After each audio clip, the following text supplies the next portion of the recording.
All right. Welcome back everyone to Tea Time with Teresa. Um, we are here today to talk about the book A Life, Georgia O'Keeffe by Roxana Robinson, Mhm. and as artists to share our perspectives. And right now I have Sharon Smith with me, and after about an hour of our sharing our sort of review, we're going to open up the room to the other participants and have a bigger group discussion. So. Yeah. Yeah. So, did Perfect. you finish the book? I finished the book, Teresa. Finished it. Let me just show. Can I just show the size of this thing? That's a 30-hour book if you're someone Yes. without ADHD, but it'd Yeah. probably be longer without that. So, and I listened and read, um, and in the Audible version, I don't know if you got that too or not. There were letters from Arthur McMahon that were read at the end Yes. of the Audible version. I was hoping they'd be in here so I could see the handwriting, but they weren't. So Oh, I yeah, finished the book while I was in the park, and it was like getting dark, and I was trying to get out of the woods and back onto the street, yeah, and I remember. I Yeah. remember hearing like I know there was like another 2 or 3 hours in the book on the audible.com, and Hmm. I was like, I don't think I can listen to these letters because it's such a heavy book because it's the whole life story of someone who not only Yes. was a great artist, but she lived to a very old age. And I think I know I probably dwelt on this too much last time, but um, the last decade or so was heavy and hard to read for me, Yes. I mostly agree. because of the situation she sort of ended up in. And so I was like, it was just too painful to go back and read the Arthur McMahon letters. But so maybe you Hmm. can weigh in on that. Hmm. Yeah. Um, it when I heard the Arth McMahon letters, I kind of felt remorse about maybe how things could have been different for her personally, not professionally, because I think professionally, maybe the choices she made for her artwork, um, and her art. But as on a personal level, my hope was for something to have happened with Arthur McMahon. But she talks about wanting to have, like in a roundabout way, seeing a little boy and kind of wishing that could be for her and Arthur. I Oh. think maybe she mentioned that in the book as well, but then the letters confirmed that. And the letters were added as a secondary thing because the book was already in publishing when she found out about these letters that Arthur McMahon's, I think it was his son, had in his possession. Um, so she flew there to see them and made copies of them. I think they're in a collection somewhere. I'd have to go back and listen because it's not in the book.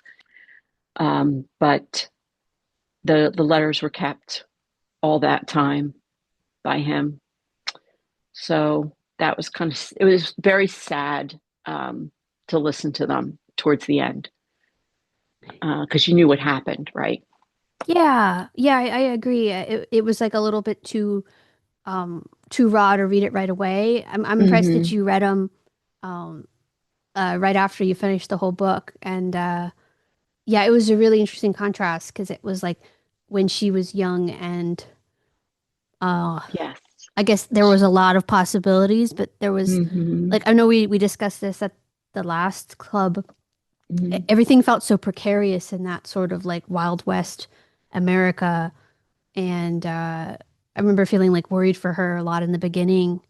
Um, but what happened with McMahon? Do you think that they just kind of did he lose interest or I forget exactly what happened there at the beginning. So I wasn't sure, like reading the book, I wasn't exactly sure what happened, but in the letters that she sent to him, this is just I'm just surmising this and just trying to figure out what went on with Arthur. But she would always talk about Stieglitz in her letters to him. Oh, Now, that's how much can you take of that yeah. as a man and in that time period, particularly? And then I think he sent her a book, and she wrote him back saying that Arthur had sent her the same book and she had already read it. Oh, yeah. And to me, and then she's like, but I'm so glad that you read it too. Like only almost like naive to his feelings. Interesting.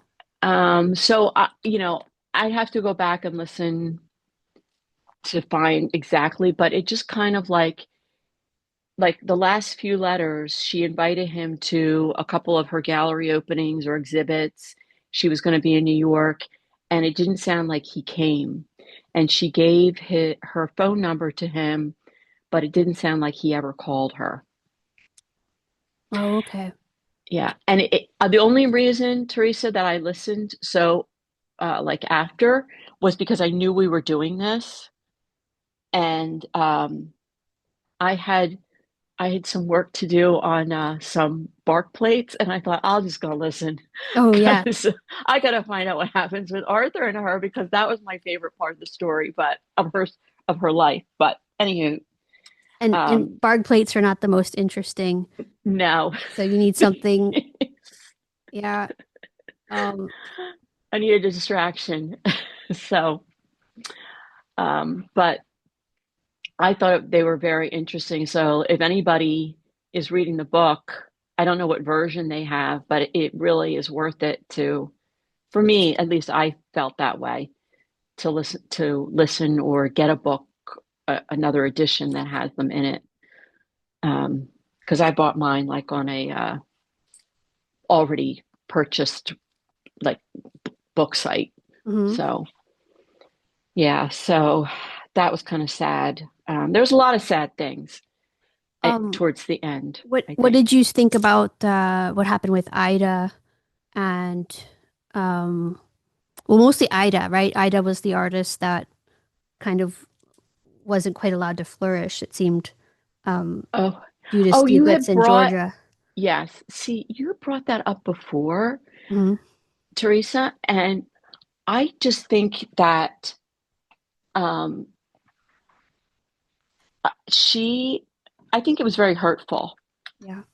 to her. Um, and I think that, like, I have a sister, and I just know that there's a lot of competition between sisters.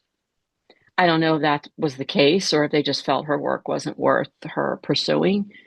But um, yeah, I, it's kind of sad. That's kind of sad as well for her sister.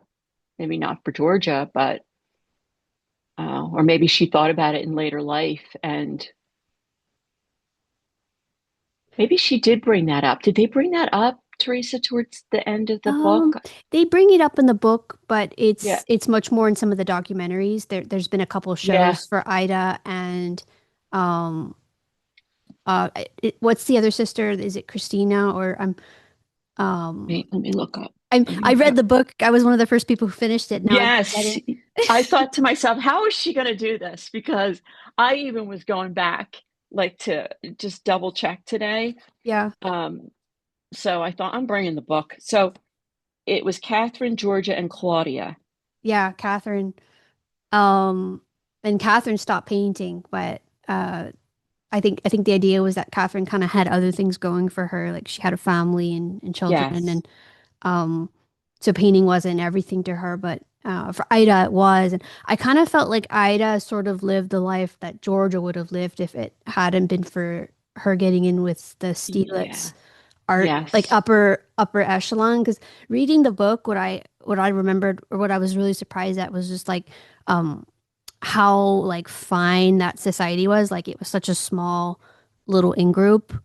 And Yeah. it was like once you were in, you were in, your paintings were selling for a lot. And when you weren't in, it was just really hard to make a living, except for as a school teacher. So it was like, um, I know that we all like to like complain about Stieglitz, but I kind of feel like he was a necessary evil for that whole thing, that the whole career to happen is my thinking, at least for that time period. Um, or that Right. that arrangement of like events or something. But it it it was actually really nice, like to finish the book and then just to spend some time looking at her works. And what I liked was, what the book can't capture.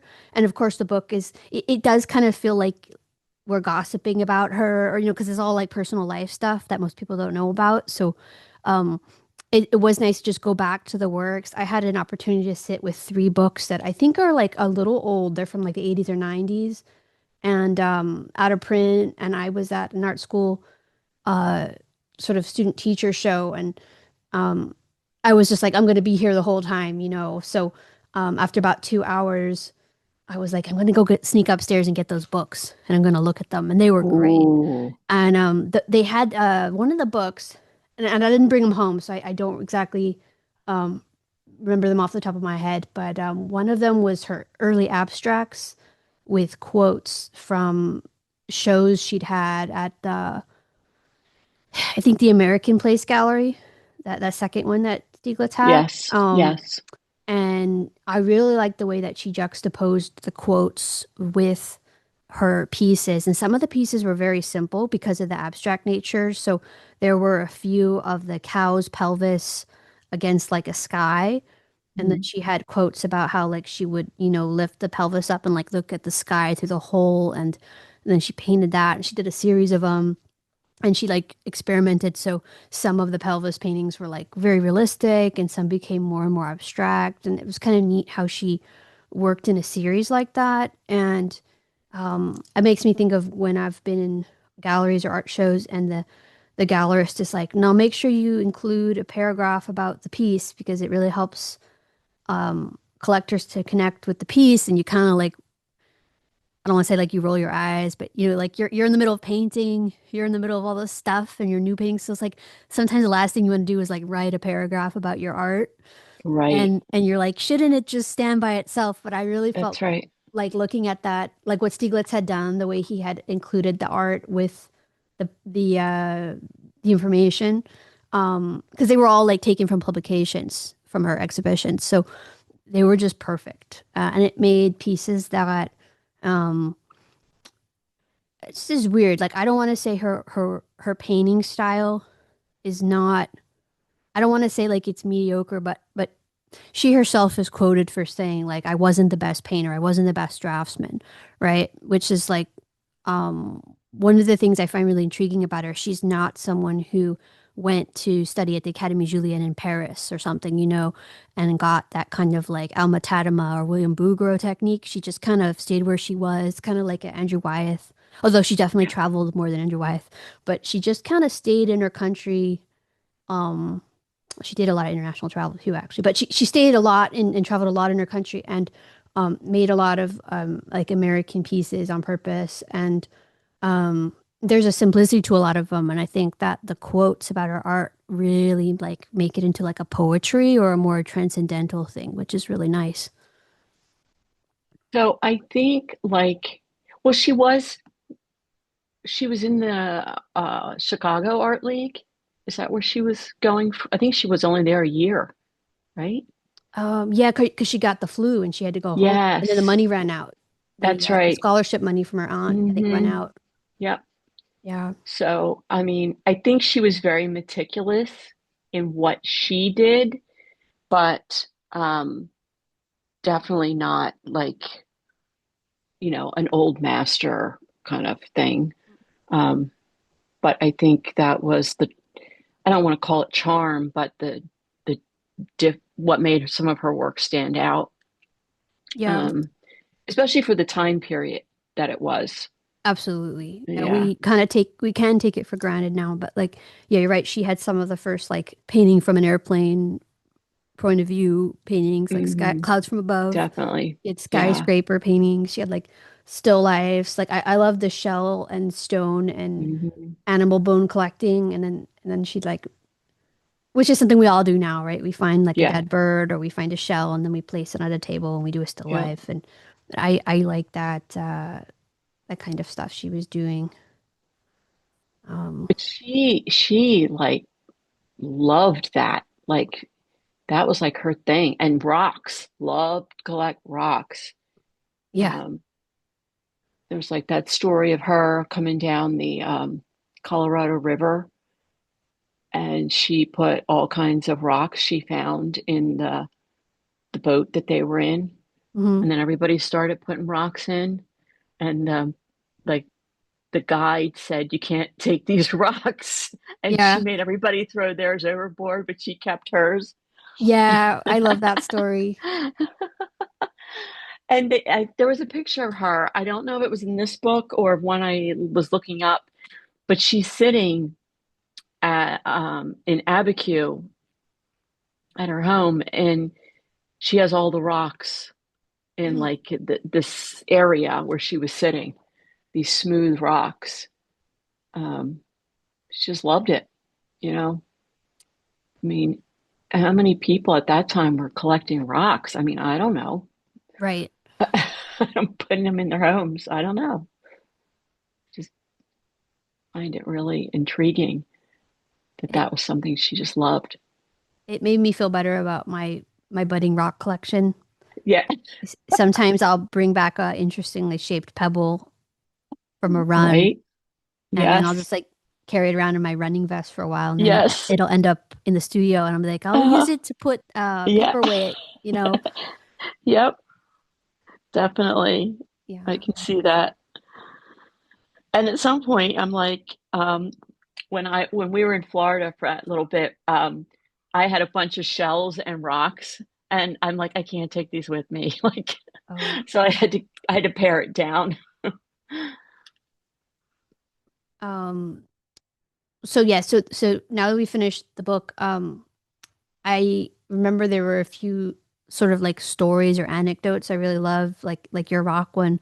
One of the ones for me was, do you remember at is it Devil's or Ghost Ranch? She's at Ghost Ranch, and there's a housekeeper who ends up getting gored by a ram. So there's this long curved horned ram that I guess it's mating season and it breaks into her house while she's away, and it just impales the housekeeper and kills her. And the Ghost Ranch people, they kill the ram and they give the skull to Georgia, and then she paints it, of course, which I thought was kind of gory and kind of interesting. So it made me look at the ram paintings. Like I'm pretty sure it's one of the floating head ones, with like a flower and a kind of a mountain range behind it. I don't know if I could paint the head of the ram that gored the housekeeper, but okay. I just, wow. It's like there's a tough side to her, right? Or we already knew Yes. that, but Yeah. that kind of shows it. Exactly. It's an unusual um reaction. Apparently, they gave it to her and then she kept it, and um she did kind of what I like to do, where she keeps a lot of things around not having painted them yet, and then she just kind of knows she's going Yes. to paint them eventually, and then it's like I guess there's a time and the object is called, and it turns into a still life, or I guess in her That's case, a right. surrealist landscape, the floating skull, Yeah. which I really think is cool. I really like that. I recently started I guess what's going to be a big series, and it has floating vases with like skies or just like empty space behind, and there's no table, but the vases are floating as if there's a table, so they're on a horizontal plane. And then Right. there's like this one I'm working on, there's koi fish swimming around, and Mm. it's really fun. I'm pretty sure it's like somewhat Georgia O'Keeffe inspired, but I like the painting something familiar with that kind of academic realism, but you're liberating a little bit from like the conventional like tabletop still life with a wall and a Yeah. drapery. So I'm enjoying that in a way that, not that I'm not enjoying like this piece, I am a lot, but there's something fun about just like changing up, putting a little surrealism or something into something. Yeah. Definitely. So, um, the paragraphs that you write, so are you going to include something about this when you do that, or Oh, you mean like write up a an artist yes. statement? Oh, I've Yeah, actually like been enjoying doing that. So when I say I yeah. used to roll my eyes, that was years ago. That was like Hmm. 10 or 20 years. I don't know. I now like writing poems and things to go with the artwork. So Yes, definitely. yeah, I'll definitely come up with paragraphs to do. I've actually like made whole poems with like music Mhm. videos to go with the pieces. Right, right. Yeah. There's a few Nice. on my YouTube channel. Mhm. They take a lot of work to produce, so I have to kind of wait and do it for like, I don't know, specific pieces, I guess. But yeah, I'll definitely be doing that. It's a lot of Yeah, fun. because I do think I think especially in that time frame that she was painting, um, the they kind like collectors, like they kind of wanted an explanation for her, some of her pieces. So they would come up with, they would surmise things about her, which she didn't like. Oh, Um, yes. Oh, yeah. that yeah, Hmm. this one is that was actually one of the reasons I wanted to read her biography because um it seems like certain artists get a label attached to them, Hmm. and Georgia Keefe got the um all the paintings are about sex label. Yes. And after investigating it, I'm like, I don't think that's quite right, you know? Um, and I find it really interesting. I think I said this last time in the podcast, but I mentioned to a woman who was working at a gallery where I was having a show Hmm. that we were going to have this book club, and I just said George O'Keeffe, and she goes, I don't like her work, and it's kind of like almost like a prudishness, like you can't like instead of looking or investigating the thing, it's just like the label sticks, and I do find that unfortunate. Um, but it does seem like at least at the very early part of her kind of life with Stieglitz, he was um, helping that narrative, you know. So Yes. um, I suppose part of it is just that you know in a lot of publications that wasn't there a journalist she really disliked who wrote something about her work Oh, along yeah. those lines, and Hmm. right, Infuriated her. yeah. I think she was getting just tired of it coming up all the time, you Yeah. know, this narrative about, the flag. And I do feel like once people say that, it's hard to unsee it. Mm, For you know what I mean? Like especially when you're with people who don't they're not truly in the art world or artists themselves. mm. Um, They so need a they label yeah. to grab onto. Hmm. Yeah, I was talking to a group of like non-artists the other night, um, and it was a bunch of my boyfriend's friends, and we were like at a trivia night thing, and they're all very like educated, you know, people and everything. And one of them was visiting from out of town, and he was just like talking about how he'd spent the last 2 days at the art museums working remotely. Like he'd find a bench in the portrait Hmm. gallery or the National Gallery, and he'd just sit down and be on his laptop all day and look at the art in the breaks. And then he was like saying how he regretted moving away because he used to take his daughters to the art museums. Oh Um, yeah. and I was like, yeah, it's really like walking in time too. I said it's not just like the art museums; it's like all of them. You can walk through time and culture and space. But he said he particularly loved the art museums because no one was ever there, and it was just easier to like herd small children. And I was like, oh, that's interesting. I was like, yeah, you're right. Like people are afraid to go into art museums. Um, and it's not always like a cost thing because they're free here. And if you live in the Yeah. city, it costs you next to nothing to get to them, right? So we were just talking about how I mean, yeah, exactly to your point. It's like there's something about art that challenges people for some reason, maybe because it's not well taught or valued in the Yes, primary definitely. education system anymore. Mhm. Like I don't think people go unless there is like, either something there for kids specifically, Mm. or they know an artist, or you know what I mean? Like, or there's something else going on there to get people in the door. Um, Yeah. or there's like a history thing going on there. I know that at the National Gallery, there was something I think it was about 3 years ago, there was something going on there with the moon landing. They had pictures and things, and there was a bunch of people in that exhibit and nowhere else. Oh. So, so yeah, I Yeah, do think you're right. they had a funny thing similar happen. It happens like every 10 years, but they'll really promote a show and they put these line like those velvet ropes, you know? Yeah. Hmm. And this velvet rope line went from one end of the museum almost to the other. Um, and it was just like, just another traveling show. This one was like the birth of Impressionism. Hmm.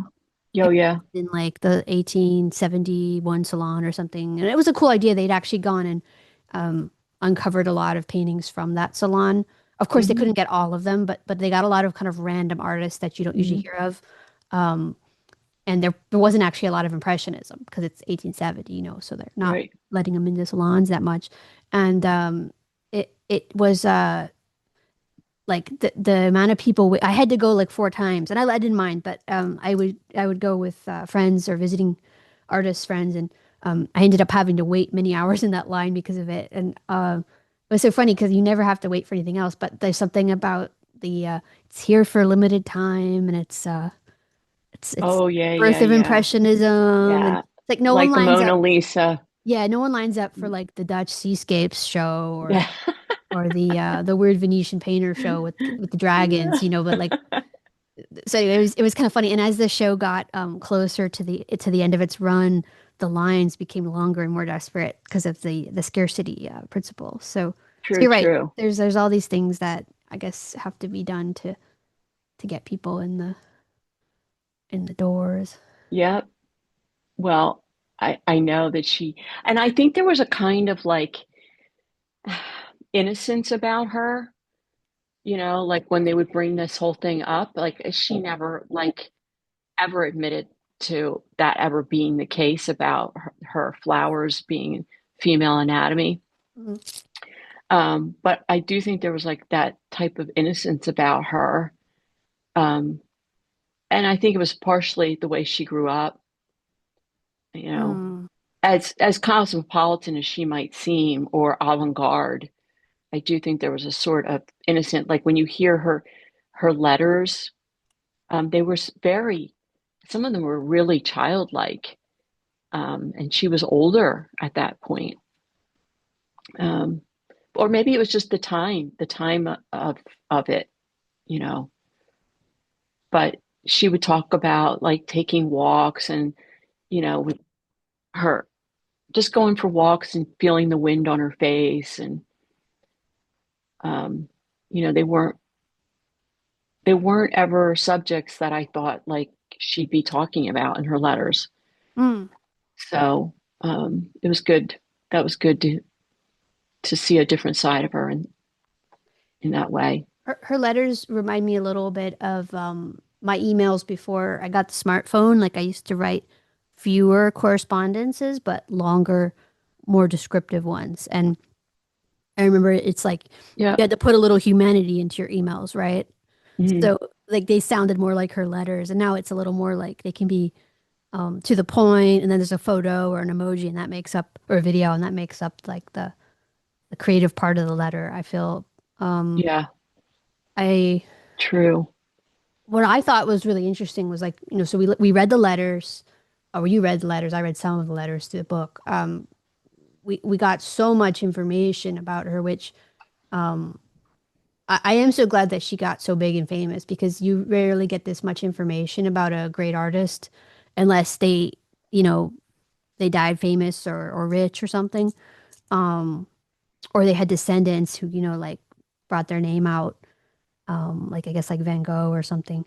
But it is really neat to kind of get that whole biographical arc and the career arc, and the creative arc. It's like I feel like there's a lot of wisdom that you can learn. It's like it's part motivation, part instruction, and part cautionary tale, like Right. all wrapped into Definitely. one. Hmm. Um, and one of the things that was nice to, kind of do after listening to the whole book was to just look at all the work again. And she was very prolific. It really did seem like she was painting, I would say like every day, like that was her thing. I mean, of course, there were periods where she was like, sick or she maybe, um, we were talking about her time, in art school. And, I do remember in some of the letters she talked about how she thought maybe she didn't have anything to contribute to art because there were other people who could do the European thing better, like William Merritt Chase, and I'm Right. guessing Sargent. She was probably Mm. aware of him or his legacy. So, and then she kind of gets interested in it again, Hmm. which is really nice to see. Um, so do you remember what got her interested in it again? Was it she decided to become a teacher and then like I think just through um she had like this mentor who had kind of abstract work, which I think she kind of um, derived a lot of inspiration from. He wrote books. Now I'm forgetting his name. Was it like Arthur Dow, Teresa, Dow? Yeah, we we enchanted her that's it, with. Arthur Dow. Yeah. Um, yeah, I looked up his work, and it does look a lot like her earlier stuff. Yeah. So it's really, really cool. Um, but yeah, I thought that that was sort of a pivotal moment where she could have gone in some other direction. And it was kind of it was nice to see that like almost turning away from art and as you're reading it, you kind of feel like she's going to just give up art. Like it doesn't sound like she's going to be an artist and she's kind of down on her luck and um that the art thing's not really on her side at the moment and I really like that she kind of stayed at it. Well, you know, I don't know, but when you are doing the art and teaching the art, it's it's kind of like a part of you. So like even if you go away from it for a while, it's kind of hard to stay away from it. I mean, it's really difficult, I think, to stay away. Um, I mean, the teaching part, I think she definitely needed the money when she was teaching. Yeah. Um, her family was not in the best financial state. No. Um, but, and she was getting sick all the time. Good Lord. Like, Right. I Right. was like, I don't know if I could have bounced back. Like, and, she ended up living like a really long life. And I just like, the theme of fear kept coming up. Like, she kept talking about, I'm so fearful. I'm fearful every day. And I'm like, how is this woman fearful? Like she travels everywhere. She's sleeping like outside. Um, she's trekking through the mountains. I don't know. Or did she just like do things to kind of squelch the fear? Like, I don't know. Maybe that's the case. Like she just hopped on the train, like she had what, $200 in her bank account and went and withdrew it and just decided she was getting on a train with her, I think it was her sister. Hmm. Yeah, she had a great sense of adventure and I mean, like, I don't know if I would have done that. Like, I don't know if I would have taken out all my money from the bank and decided I was gonna, I don't know. Like, I just tell me how you're fearful. yeah. But, she would leave Alfred and just go, where was she going? Maine. Yeah, She the go beach. up to Maine. I can understand why she'd want to get away. He was so, stuck in his ways. Yeah. I neglected to look at his photography again. I had meant to do that. It would have been interesting to kind of track his photography with her art, kind of like side by side. because I know he was doing a lot of photography, um, Yeah. especially during those vacations at Lake George and stuff. But um, Yeah. well, I know that there's a quote by her about fear, and it something like I've been afraid every step of my life, but it hasn't Yes. stopped me. It shows up on Instagram a lot as a motivational quote. Um, Right. I think I followed the Georgia O'Keeffe Museum account or something. I think that's where I saw it. But yeah, that's some wisdom there for you. It's like um, you've got things that can scare you in life or intimidate you, and it definitely seems like she always like I don't know what the right analogy is. Like, would you say like she kept rolling the dice? Um, she didn't fold. Is that it? I don't know, but she kept taking the Right. risks, right? Yep. Like there were She, many times she could have just said, "Okay, I think I've got far enough. Let me just stop trying to explore or I don't know what, learn or better yeah. myself or find someone or something." Like, she's always like, she was putting herself in a lot of um situations for personal growth, I guess we would say nowadays. Um, And like getting out of her comfort zone. I mean, she was always trying something new. yeah. Like it just seemed to me, uh, she was doing all the flowers, but then like she would just go off and do something different, Hmm. and they would go out, I guess her and is it Andrew Wyatt? They would go out, just go painting, pack everything up and just go painting. Like, man, that's kind of free spirited. Hmm. Like in a different state. Like And I'm that's how she found all her homes, like the Abiquiu Ranch and the mhm, Ghost Ranch. Like she found them by hiking and driving around and painting in different areas, and then she'd like fall in love with a mountain range or something, and um, she'd get her sights on something and eventually achieve it. I like that part. yeah, like Um, she kept going. yeah, and according to I guess a lot of the contemporaries, her family, her friends, and the biographer, she seemed to have this queen Yes. persona. Like she, Yeah. like do you remember the story about she wanted to get a flight out, and of course she's flying first class, and she wanted a flight out like earlier than she needed right away, like the Yeah. next morning. I think it was to see Alfred when he was ill, and Mhm. the guy on the phone, the travel agent's like, "We don't have anything, ma'am," and she just kind of like waits. And he's like, "Well, we might have something," like she would do that a lot. She would Yeah. just kind of like expect that, um, I Like guess, it was gonna happen for her. yeah, something was gonna Yeah. happen. Um, and then she sort of like she starts that way as I guess you would say a farm girl, um, with a bunch of younger siblings in the Midwest, and then eventually she sort of becomes the persona that she's been personifying, Yeah.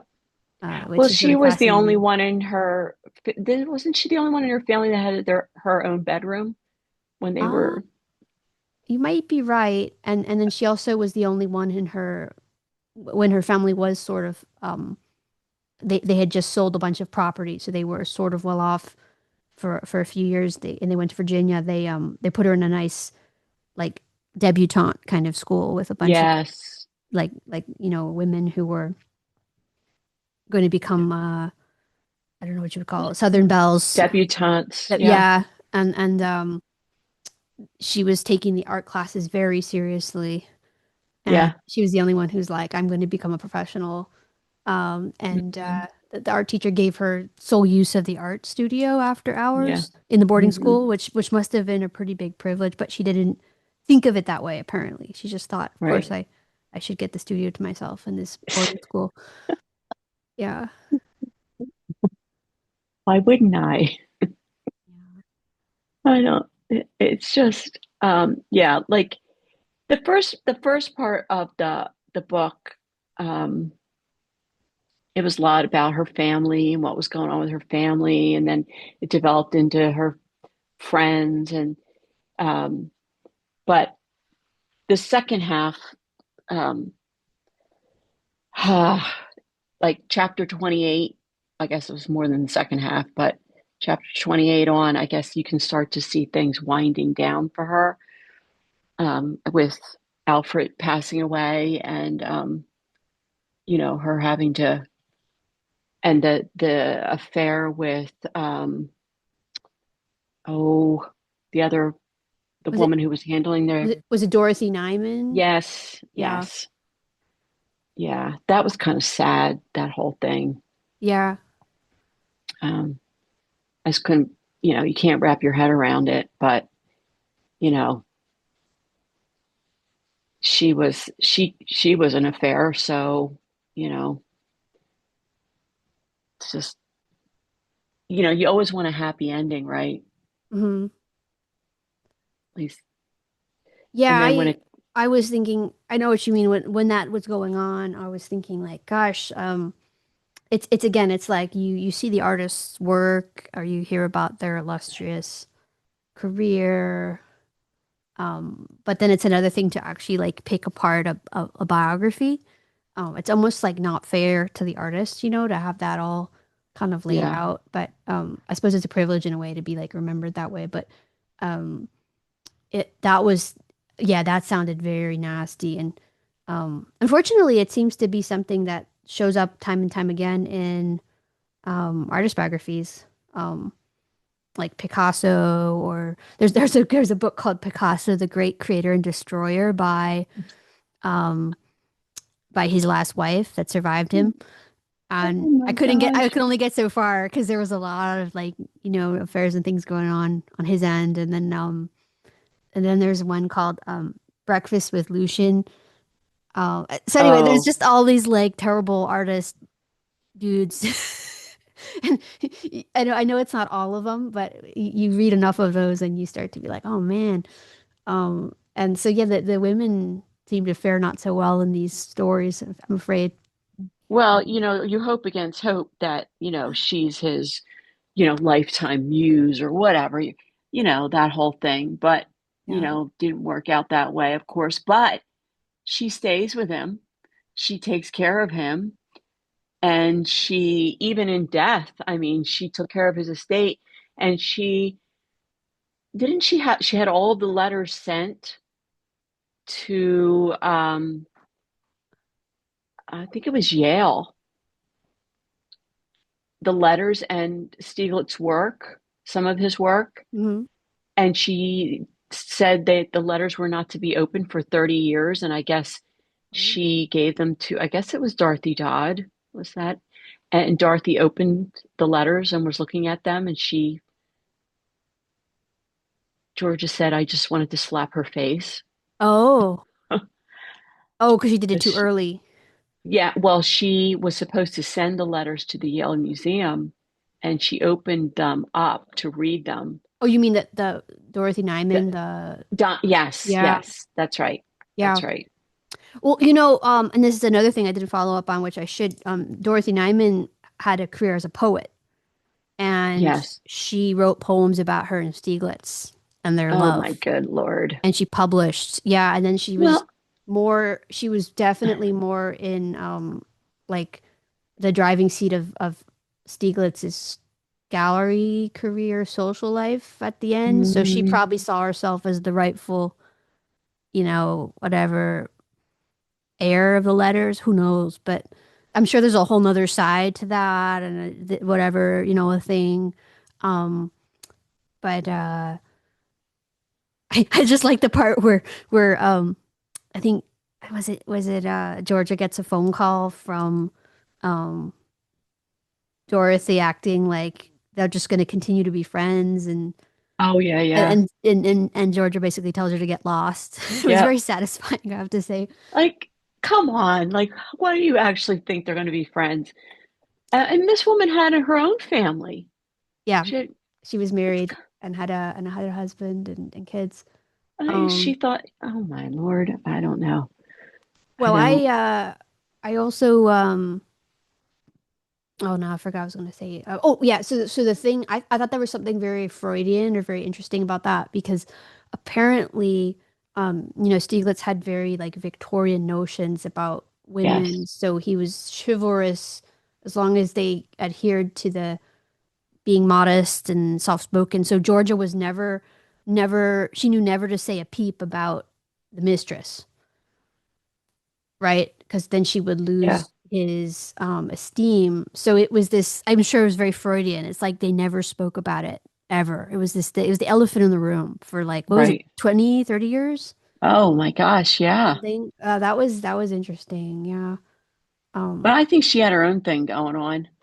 But Probably, yeah. She's out in New Mexico and traveling and yeah, she had a very nice like friend circle, I thought. I thought she did yes. um I mean, they did tons of stuff together. yeah, They, they went all over together, hiking and on trips and, yeah. you know, and she had that whole thing going with oh my gosh, what was his name? The American Indian, was it Tony? Oh, yeah, the husband of Mabel Lee, who was sort of like Yeah. she had the original New Mexico salon in Santa Fe or somewhere near Santa Fe Hmm. that Georgia stayed at the first time she went out. I remember him and her because there's a movie about Georgia O'Keeffe that I watched a long time ago, and they're sort of like somewhat prominent side characters. So I do remember that part. Just Um, trying to let me see if I can find. But Tony they Luhan. actually did. It's like Luhan or something. Yeah. I I think he actually came to New York to see her at one point, and they were sleeping in the same bed. Like he was taking care of her when she was sick. Oh. Oh, that might have been a different artist. Oh, Um, wasn't it? I don't know. I know she made a lot of friends. There was another guy I who ended know. up marrying one of her friends. I don't remember what his art was though. Yeah, there were so many. Like it's hard to keep up. It's hard for me to keep up. Um, She's what did she? Oh, Catherine. She she went out riding with Tony Luhan. The plum trees were in blossom and there were wild roses everywhere. The colors were just magnificent. I said, Tony, I just don't think you like it around here as much as I do. He was oh, silent for a long time. Then he grunted and said, That's why I hear. Oh, I think his name for Stieglitz was Crowfeather. crow feather. He was a sympathetic companion, one of the most remarkable people I've ever met, she wrote Catherine. To Mabel, Georgia made a more heartfelt comment. I want to tell you that next to my Stieglitz, I have found nothing finer than your Tony. Your Tony is a rare, rare person. See, she says stuff like that. Why would you say that to his wife? Oh, well, because his wife was very jealous because he would disappear for Right. days or weeks, sometimes at a time, and he had a an Indian family. Yeah, he had an He had, Indian he wife, had an Indian right? wife, and I'm assuming children, so she was jealous. Well, hello. But she was also she also seemed a little bit. I remember Georgia stopped staying with Yes. her because she was a little bit like she was trying to be a queen bee, I think, of New Yes. Mexico. So Bossing her. and I think when Georgia said something nice about her husband, she started getting a little Yes. jealous of her and Georgia and Tony. Yes.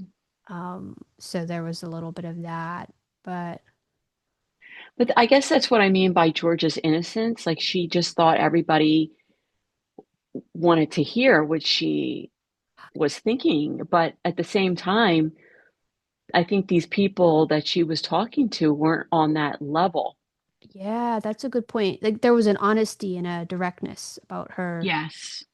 I bet Good. that came from her mother or like her Yeah. upbringing. Yeah. Yeah. Yeah, I know what you mean. Yeah, and Like some things just like you can think it, but when you say it, people take it the wrong way, you know? yeah, And I interesting. I think that woman took it the wrong way and got mad at her.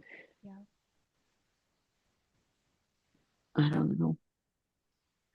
I suppose that is a tricky thing. I think that honesty or that naiveness Hmm. probably made her the artist she was. That's right. So Yeah. I suppose you can't be everything. You can't be a statesman Yeah. and an artist. That's right. Good-hearted person. Yeah. Yeah. And I think in the book it said her aunt lived really long time too. Oh yeah, yeah. She definitely came from a long line of like strong, independent women. Yes. The Um, women lived longer than the men, that's for sure. mm, Um, well, I guess in that time period, I guess that would be the case. yeah. But she was outliving all of her relatives and friends. Yeah. Yeah. Um, so that was kind of, I'm sure that was difficult Mm. for her. I mean, I can't believe, I guess Stieglitz died in, was it, um, was it 49? But she lived to what, 80, 86? Yeah, I think she died in 1986? 1986. Yeah, that's right. And she was like almost 100, right? She was Yeah. in her Yep. 90s. Yeah. And there were some interesting bits at the end that I remember now. So she started going blind and she hired another guy to do paintings for her. Do you Oh, remember that? yes. Was it Yes. Pickering or something? There was another Mhm. guy who I guess Juan was away on a trip. no, I think Juan was kind of at that point he was sort of beginning to increasingly like read all her correspondence and do her legal work and Right, decide who definitely. talked to her and who didn't. And so one was there, and this is sort of interesting. Like it's maybe a little bit before its time, maybe not, but she had this other artist making art for her, and then later she exhibited it and didn't give Yes. him credit, and he expected credit, and they Mm, had a little bit of a falling out. I thought that was interesting because that kind of reminds me of a situation a lot of I yes. guess big time artists have where they have ghost Hmm. painters and then the ghost That's right. painters sign non-dis whatever NDAs and then Hmm. um, the big artists can kind of travel around and schmooze and make sure their work sells for the millions or billions or whatever. And that's Yeah. like kind of the way a lot of artists work now in like the big league. Um, and so I thought that was interesting. That was like a little bit of a foreshadowing. Um, where it was like, well, she had the idea and she had the name and the money. So, and I don't think she even paid him actually. Maybe she paid him a little, but it was more like he just helped her out. But then it was like, who knows how many pieces she did that way. I don't think it was many, but um, she kept making work, kind of like, wasn't there some sculpture going on as well, or was it maybe it was I mostly think so. I some think so. photography? Yes. Hmm. Yeah. Um, There's another book that I started hmm. reading. And it I didn't quite finish it, but it was really interesting. It was written from the point of view of what was then, I think, a teenage girl who was hired because Georgia had a lot of housekeepers and hired help. Um, I like one of the quotes by Roxana was like that minimalist lifestyle cost a lot of money. So Yes. she had tons of helpers around, like hired and unhired. Um, Yep. uh, and one of them was this teenage girl, and there's a book on audible.com you can find, and this girl took copious notes of like what she noticed about almost like she was a spy in the house. She's like, George's sisters Oh, are visiting today. Now George's niece is visiting. Now Juan is doing this. And I guess she was afraid she'd be discovered writing a book. So she spoke everything into a cassette recorder like a spy. oh, And then when Georgia died, she published the book. And so that one was all about Georgia's blindness and things like that. Like one of her jobs was to um, organize the library because Georgia still wanted her books organized and she wanted to see some of the books because she could see a little bit. But she yeah. was sort of hiding the blindness a bit and um, having assistants kind of do those kind of sight related things for her. Um, so that, Yeah, that was a big thing. That's kind of ironic. It kind of reminds me of the Twilight Zone episode where this guy goes into a vault because he's a banker. And Hmm. in the beginning of the episode, he kind of just wants to be left alone from his like his family duties or his banking duties. He just wants to read. So he goes down to the vault and there's like a nuclear war and he's the only one who survives. And he comes back up and instead of being devastated, he's like collecting books from the rubble. And Oh then my gosh. he collects cans of food. So he's like, okay, I've got all my books. And then he bends over to pick up um a book and his glasses fall and like they cracked and he can't see now. And that's like Oh the my gosh. it's an ironic ending, right? But I'm not saying that that's what happened to her, but um Was I don't know. I just feel like there were like you said there was like the Stieglitz kind of the whirl of New York phase and then yeah. things got kind of quiet at the end and the eyesight and you're like I because I remember going into it like this is the ideal life, you know, we're gonna read about it here. I was like it doesn't end as ideal as I thought, you know. No. So I Mm-mm. kind of taught me like don't resent the distractions of the world, like Yep. whatever it is, family, work, society, you know.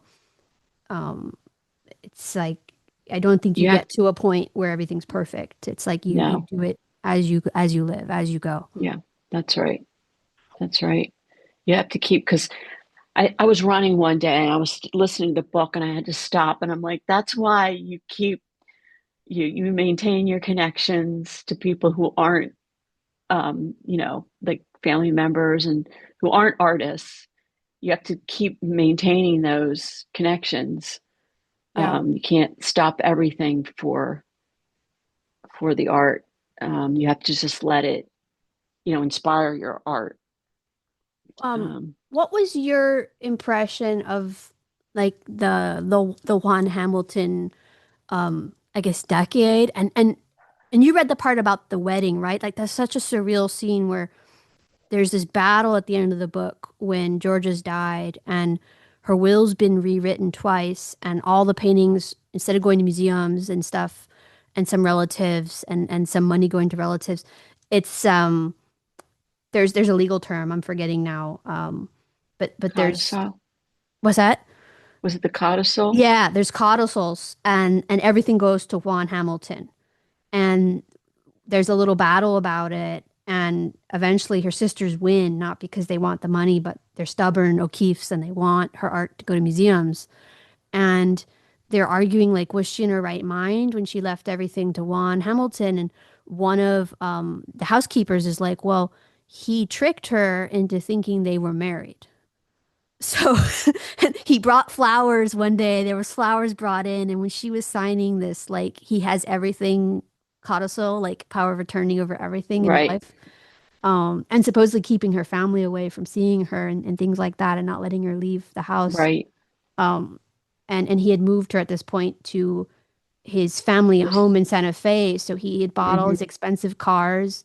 He had a wife kind of, you know, much younger with kids. And there's some thought that he tricked O'Keefe into thinking that he was going to divorce his wife and marry her. I just thought that was all kind of like things were going into like Agatha Christie or Stephen King at that point. You know, right. I was like, dang. But Well, I think like one of her sisters ended up sending her son. So in chapter 33, it says in early March of 1986, Ray Kruger had traveled to Santa Fe again to see his great aunt Georgia. This time, his mother had interceded for him, insisting that he be allowed to see her. And when he arrived in Santa Fe, Kruger was told of Georgia's death. He requested and was given copies of the power of attorney, the will, and the subsequent two codicils. And then there was like a court hearing. Um, I just, I mean, they didn't even know, like, I guess they knew she was getting worse, but, the sisters were too old, I guess, to travel to go see her anymore or weren't being allowed to see her. And they sent the son,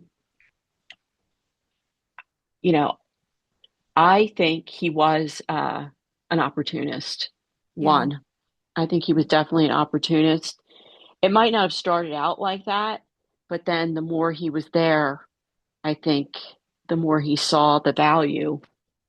I mean, how many? So, there's a lot of younger women that go after older men. yeah, How many younger guys are going after an older old lady like that, like as she was when they met? right. So, what would be the purpose of it other than, you know, power, the power of her name, and seeing what she had? I'm sure he was seeing more than she ever knew he was seeing because Mm, of her eyesight mm, issue. yeah, Um, and eventually, he conceded, right? yeah. When I think it was that the faux wedding scene came out, because apparently a lot of the housekeepers were Yeah. afraid to talk, and there was a lot of fighting and Hmm. yelling, and um, it started to sound like more of a domestic elder Right. abuse situation than anything. And I think the sisters were sort of selflessly campaigning for one of the earlier will versions, and it didn't look like they were going to get any money out of it. So, because I think there was like $100 million on the table in Yeah. 1987, and they were not going to get more than like 200,000 or something. So either way, so they were definitely trying to like get her work in the museums and do what the first will said or something like Yeah. that. Yeah. Well, I think he ended up with a lot of her paintings anyway, and then sold them at Sotheby's and ended up making millions of dollars Mm, off of selling her work. I yeah. think he just recently died this year.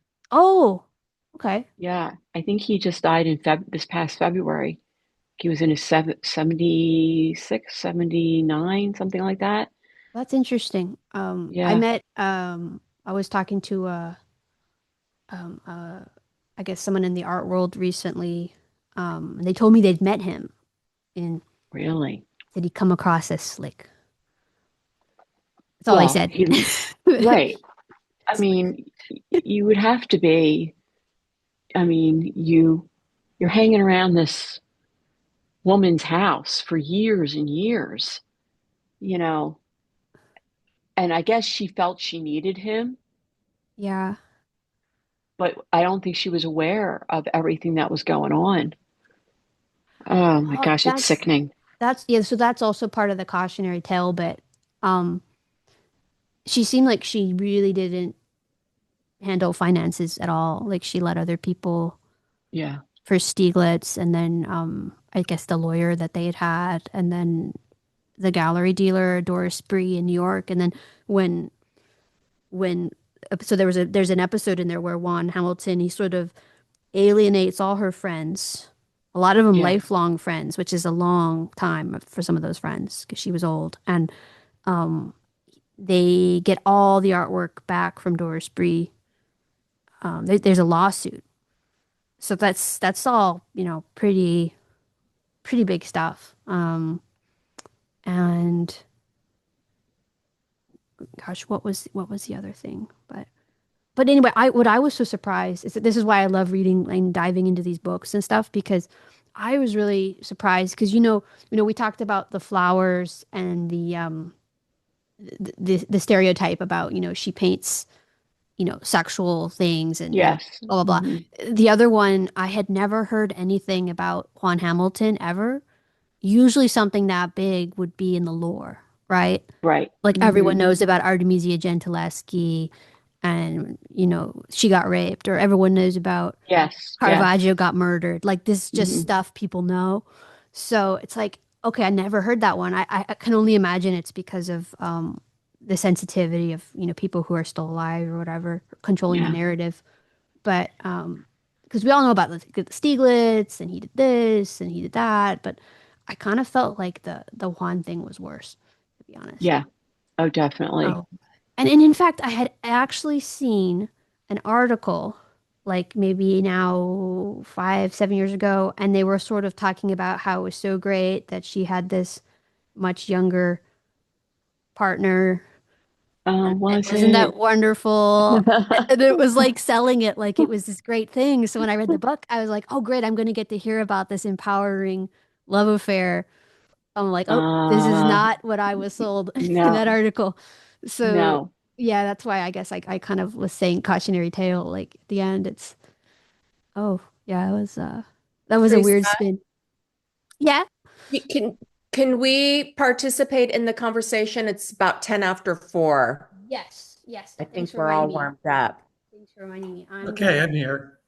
I know about Lon Hamilton. Do Uh, tell.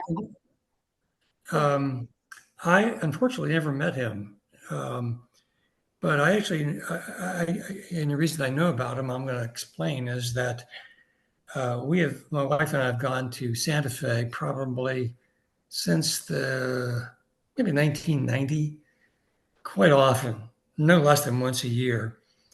And of course, I've been to her. When you go to Santa Fe, I've been to her place in Abiquiu and to her museum.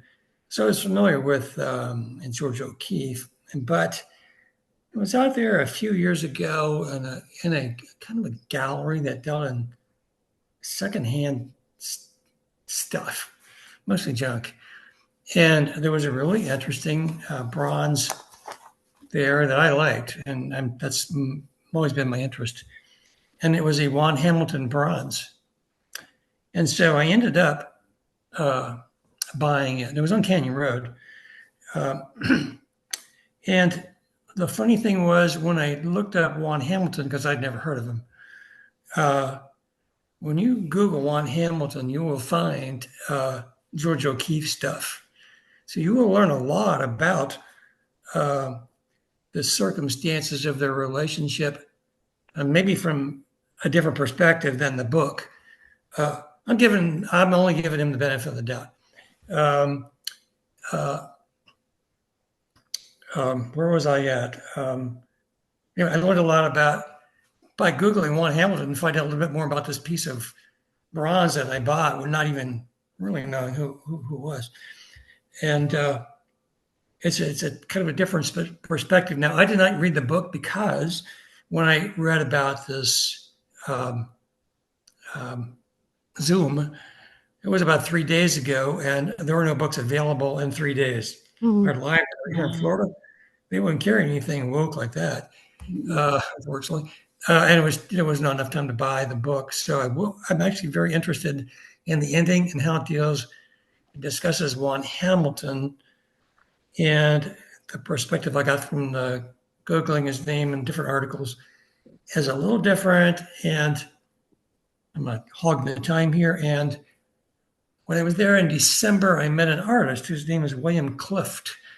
He was quite uh, a well-known artist in that genre of Western art, and he photographed George O'Keeffe a lot, as well as them together, as well as, and he told me, I only met him recently, that he and his wife were good friends with Juan Hamilton and his wife, but they all live in Santa Fe. So I'm interested in reading the book and getting that perspective.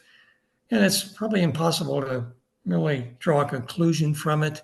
But the version of the book doesn't sound good, and that may be very true. So that's all I know. That's most of what I know about it. Um, I'm finished. no, Uh, that's awesome. Thanks for sharing that. I was hoping we'd get some, you know, real life anecdotes. Could we see your bronze, or is that something you could show us a picture? Um, I can. I wonder if I could take my computer and if you can see me, you can probably see the bronze. Okay. It's not. It's the easiest thing to do. If you want to look at it right now, Yeah, yeah, let's go. I don't know if this will work or not. I'll turn the light on. it's It's a quite book club. organic. It's actually. I like his art. I like his artwork. Yeah. Uh, Speaking of artwork that I like, yeah, what's that behind me there? Oh, yay. It's a Teresa Oaxaca. Very nice. So, Beautiful. Alicia, Alicia Oh yeah, Ponzio. Alicia Ponzio. Oh, Let's wow. look You at have a this. Ponzio? Oh, Anyway, there we go. Uh, where is it? It is, well, my name is in the way. Should I back up? Um, can you see it okay? Is it the egg? It's sort of like an egg. It's Wow. large, see? And I like mm, it. I know a lot about his artwork. I've actually, oh, you can see a little better. Just don't go around. oh, there you go. Very cool. It's a Very cool. very organic, I think, and it's a little different than his usual work. Is I wanted to meet him, and unfortunately died. You're right. He died in when did he die? February, I believe. I was in February. Hmm. December, and this is when I met this photographer in his studio there on East Palace. And I don't want to talk about him, but he every year his wife would put his work on display in the large window of their home on Canyon Road, and well, that was a little bit interesting. And at Christmas time, and it was right mid-December before Christmas, and it wasn't on display the day I was on Canyon Road, but I went into this William Cliff's photo gallery, primarily New Mexico landscape photographs. And I told him that we talked a while, and then he emailed me later and said that his work was one Hamilton's work will be on display, and that so I went the next day, and there it was. It was pretty cool. I like his work a lot. I And the can't find name? any more. I probably would if I could. Oh, Supposedly, after he auctioned off George's work, he used that money to buy property in Hawaii and I had think a he did farm have a place in in Maui. Hawaii. Yeah. I think he was, of course, the relatives of George O'Keeffe uh, were interested in her money, and so what he did, this is my kind of recollection, was to give a lot of her work to the George O'Keeffe Museum in Santa Fe, and he was also a member of their board, and I think until he died. And so he did contribute a lot of her work. And if you read about him, you're going to get a different perspective. So I can't really say. I don't know. There's probably no clear answer. But I think that he just decided it was easier to not to deal with this issue for the rest of his life, which in fact I think he did. Actually, he was questioned until he died. Up oh, until he died about his sincerity, I suppose. But Google One Hamilton, you see a lot of photographs of them together, and and many of them they seem to have a pretty a good relationship. And of course, it was controversial because they were 58 years different in age. He went there when he was 27, and she was 84, 85, looking for work. So, and he ended up taking care of a lot of her work. You read that he uh, helped her. Well, he was a potter, um, and he when she started to go blind, he encouraged her to work on pottery and also to paint, even though she couldn't see very well. I don't know how that worked, but she could feel the pots or the ceramics. And I think saw in a recent show where some of her ceramics were actually sold because of her name, sold for a lot of money. So mm. I don't know. It's hard to say. I really would like to pursue it a little bit more. I'm just kind of curious. Yeah, that's a great perspective, Howard. And you're right. You can't, you're just reading one side. I will say that I think the author was trying to be fair-handed. And it's a really complicated last chapter or two about him and her. She definitely makes it clear that, George was in love and it was, you know, it was like there's two sides kind of thing. Yeah. There were some interesting um, anecdotes I liked. Like there was one about how Um, Juan liked to be the guy talking to the museums because, when you're not a big artist, the museums don't want to talk to you, but he got to be the one on the phone or they had to ask him stuff. So there would be museum people visiting, like from MoMA or something, and Georgia would always make a point to put one of his sculptures on the table and then in their bedroom. So they had to buy it. It's like you can't buy one of my pieces unless you buy one of Juan's. So she was really like repping him at the beginning, and that was kind of I don't know, it was kind of cute. But I would love to see more of his work. That's another artist I should definitely look up um, in this big complicated story. Um, Yeah. Apparently, he just could never shed the stigma of being that guy in her life and all the I think you're right criticism. about that. Yes. He gave up making art and just got into the land over in Hawaii. But I did, there were just some sweet aspects of their relationship, as noted. Sounded pretty complicated. And Sharon, you mentioned maybe it didn't start out that way, but I love the quote, money makes people act funny. And there was a Yeah. Yeah. lot of money. And, when she had her macular degeneration, I mean, he was really pivotal. She was super depressed and it was very secretive. And he got her hands in clay, and that Mhm. really renewed her energy. And Howard, you mentioned those photographs that Malcolm Varon put together. He's the only photographer that she really loved the way he captured the work. They weren't necessarily technically accurate of what they looked like, but she loved that he was able to capture the feeling of her work in a way that mm, spoke to her. But he Nice. also photographed um, the two of them, Juan, and Hmm. it is just, it's almost palpable how much adoration they had in There was some of the something definitely there. I photographs. don't know what. I'm not defending him. I don't know. Yeah. Well, I don't I'm think it could be both and, right? It's like yeah, one Right. yeah, doesn't yeah. cancel out the other. Definitely. Yep. And so some people referred to him as the son she never had. And then other people were like, he Oh. was a gigolo. Well, But the Mm. son is, it seems like there was a romantic exchange, even, not acted upon, but there was a deep love. And that can make things really messy as well, especially as an older person. And I don't know. I don't know. It's very I don't intriguing. either. The son thing, it kind of makes sense a little bit when you look at the photographs. But what is Yeah. strange, I would admit, is that she was very old. I think it's right about the time that she did sign some paperwork, and one particular day she told the people at her house that she was going to marry Juan that day.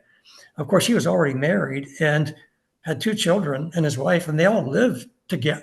They lived in the same property. At least I'm not sure if they lived in the Yes. same house. So I don't quite understand that part. So I definitely get the book. I just couldn't get it in time. I'm It has interested some in great, another perspective. yeah, it has some great photos in there too of him and him next to one of his sculptures, which looks similar to the style of what you have, Howard. And There are a lot like that's actually very typical work. yeah, Um, yeah. so he might be an unsung hero as an artist. It's like one of the themes in the book, I think, is it's so hard to get seen for a lot of artists unless they have Mhm. that the sparkle of the fame or the right right. person. And I definitely owe him a look at his work, which I haven't done yet, which I've Yeah. neglected. Um, Hmm. so I'm sorry about that, but I do like the egg a lot. It reminds me of a piece that we have in the Glenstone Museum here in DC, Mhm. and it's this great shack, and there are these giant eggs inside these little shacks. And it's really funny because there's a security guard standing outside of them. Um, and they're all dressed in gray. They call them like Oompa Loompas. I don't know why someone called them that in a review, but it's a great outdoor, indoor kind of modern art museum. And I think they're some very famous artists. I don't remember the name of the guy, but they're earth kind of made of clay. They're giant clay eggs. I always think of them as like Mhm. alien eggs inside these houses. So I like that kind of thing. Um, so I'll definitely take a look at him. Yeah. I mean, I think that's why these book talks are so useful because it's like, let's get to the bottom of the rumors and the stereotypes. And, um, one thing leads to another. So it's like, now I got to look at Stieglitz's photos harder. I have to look at Hamilton's pottery. I've got to look at maybe Dorothy Nyman's poetry. Like I Yeah. already looked at Ida and Catherine's art, which I had no idea existed, and it's very similar to Georgia's early artwork. So um, it's not just like a biography of these people. It's also like a biography about like how art gets seen and picked up or forgotten, or who gets credit for what. And I think it's really fascinating. So, and these discussions promote that, which I think is nice. And I just think it's so wonderful that you showed us an egg from Juan Hamilton. I love that. I I think That's didn't it's so didn't called, see cool. that. it's the title is actually, let me see if I got this right. Bruja, Bruja. They Bruja? may have Huh. traveled there. Like a witch? Bruja? Bruja. I think it's, Oh, Bruja? no, wait a That's minute. that's the Spanish name for witch. I think that's what it is. I'll look it up on my phone, make sure I'm right. well, It's just jumped right out. It jumped right out of my head. Hmm. I'm pretty sure that's what it is. it's amazing. I like it's become one of my. It's one of those ones I would. I don't even want to say. It's become one of my very favorite things in my house to grab. Well, what a Yeah. score the way you found it, in some Well, like well, junk it was shop a. It gallery. was I think I've exchanged been with to that one. a secondhand gallery, but mostly junk. And Basil finished telling you was sitting by the door, and I really kind of liked it. And I took a picture of it, and I sent the. I got home. I sent the an email to the guy. I said, I really like that bronze um, by your door, and uh, I didn't say anything much. I would leave. I might be interested in buying it, but I don't remember what the price was. And he sent me back an email, and he gave me a price that was about 60% of what was on what I recall being the price. So I bought it. Hmm. Yeah. Is it You the can't buy one them. by her house? The one just down the road from her house?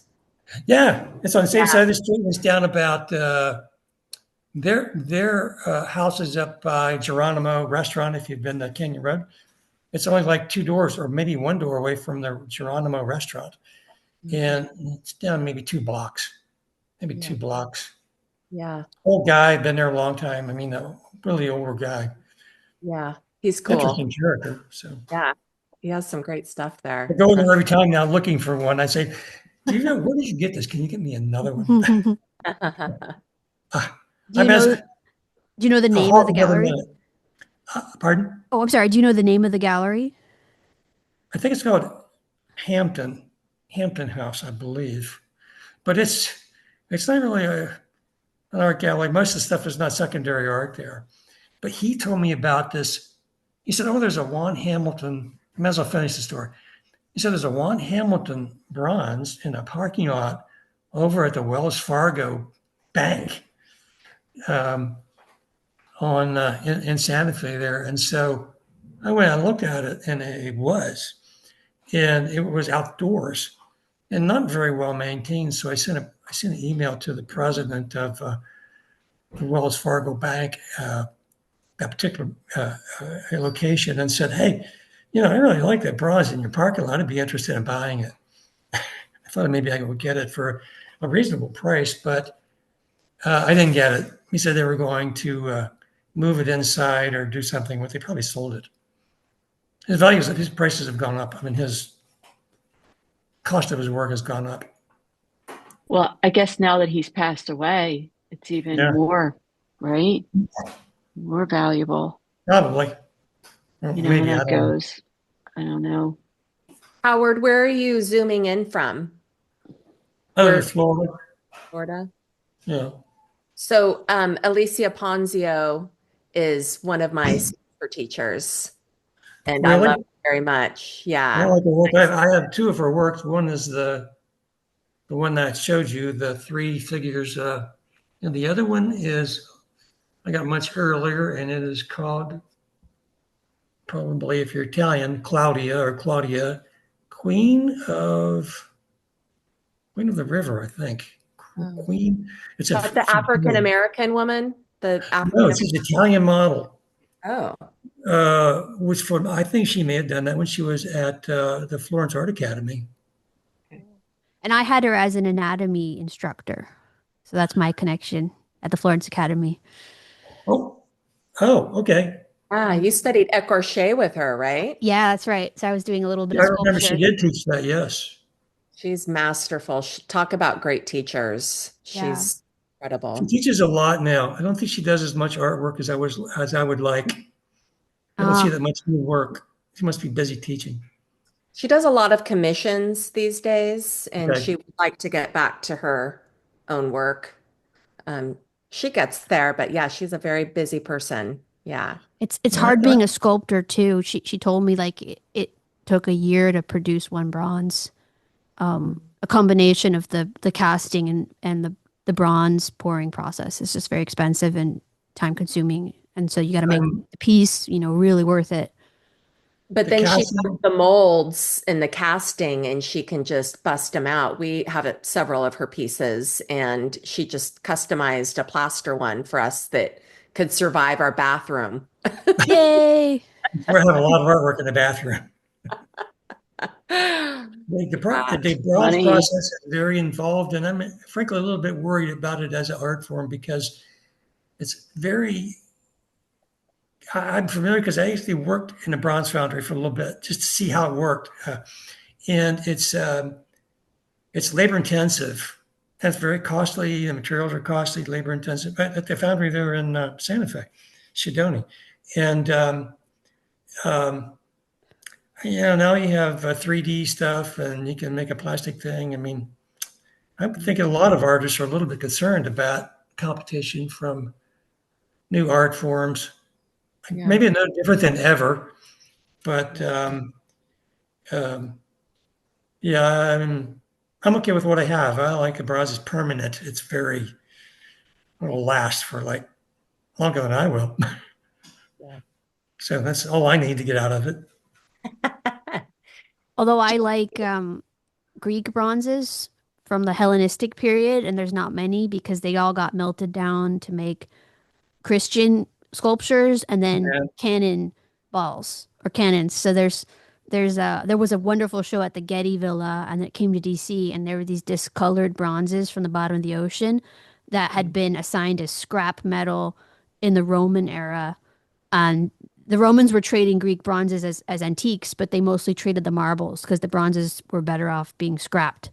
And when the ships went down, that preserve them, and that's why we have so few Greek bronzes, which is fascinating. And then I guess treasure hunters start finding them in the 70s and 80s and Hmm. 90s, and today I love those Greek bronzes that come up. But yeah, I like that people are still doing bronze. I think it's wonderful.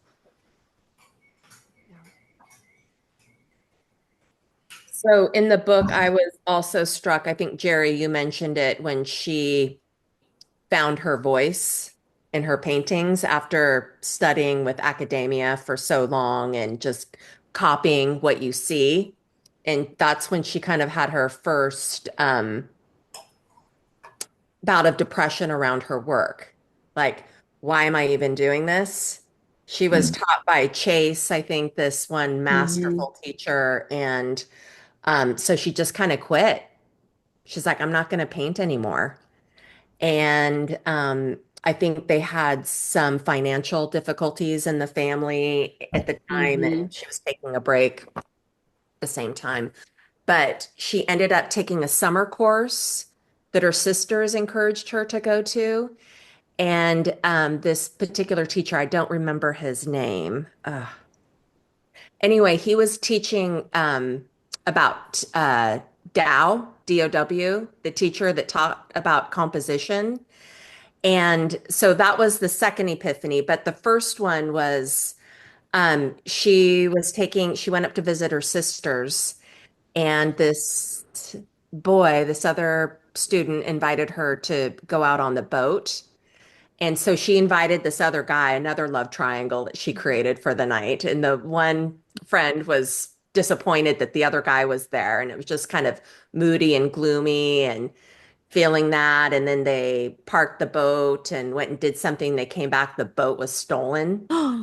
So they had to go for this long walk, and it was dark and gloomy and moist. And she had this epiphany. It's like, I am seeing exactly how I feel, these Whoa. feelings. So the next day, she painted what she saw the night before, and it was the first painting that she really loved after winning the award for Yeah. the still life that she did. So that was an aha moment. And then she went, I forget where. There's so much information. But Yes. he took this class and was introduced to Tao, who really brought the life back into her work. And so a lot of his teachings were, don't copy what you see, how composition can bring feeling and the decorative aspect of it, and just taught her how to look through a new lens when she was capturing a still life. So those were two exciting moments, I thought, for Yeah, her. she was saying that she was being taught like, the work of the old masters and, all that kind of that kind of art. And she just said that so many people have done it before her and so many people are better than her. She can't do it as well as they do. And that's why she gave up. She just said, why am I doing this? Yeah. And then all of a sudden I guess I know who you're talking about. I just can't remember his name, but he had it kind of he was that sort of eccentric guy. Yeah. And Alan Bamet. Alan Bamet.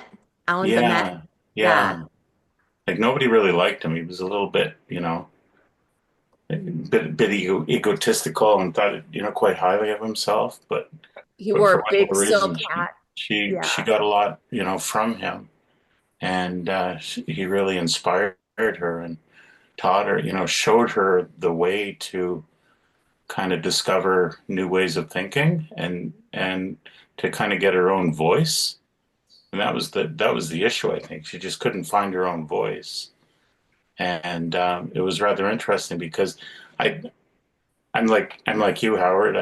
I couldn't get the book either, but I was able to download a Google book, but it ended at like page 120. So I got right to the point where she had created these charcoal drawings and sent them off to one of her friends, I see that and too. and her friends loved them, right? Like they were just fascinated by them. And they were the style of Georgia O'Keeffe, what you would typically expect, right? And that's where the Google book ends. So I've got to go buy the real book now and read the Yeah, me rest too. of it. Yeah, yeah. What I did was I looked at uh, Wikipedia for lack of anything else. I didn't want to show I'm not knowing anything, but I did read here about this Dow. She said, let's see, get your thought on this. Is that under Beaumont, she learned of the innovative idea of Arthur Wesley Dow, Beaumont's colleague. Dow's approach was influenced by principles of design and composition in Japanese art. Well, yeah, Wow. does any that seems like it might have been a bit of an influence to me, but I don't know. I'm not the artist here in this group. Yeah. It Well, was that I'm the definitely, one who, I yeah. should say I'm Yeah. not I'm the one who is not. Well, you're a lover of art, clearly. Ah, so Patrice. Lovers she of art did are wear a coat. one of the artists. Yeah. Yeah. I know a Not little bit about Dow, what happened for him. He too, like Georgia, was uninspired by the academic approach and just learning the technical aspect of painting and had kind of a dry run. But he ended up going to the Boston Museum one random day of fine arts, and Hokusai was, and these Japanese art prints were there, and he just came alive. I think he said something like an afternoon with Hokusai was like years of studying technique with the academics. It just um, changed his life. It was life changing. So he started studying the Japanese prints and his book composition about, lines, composition, shading, harmonies that he learned from the Japanese prince really made an impression on Georgia. And so he passed that down to her.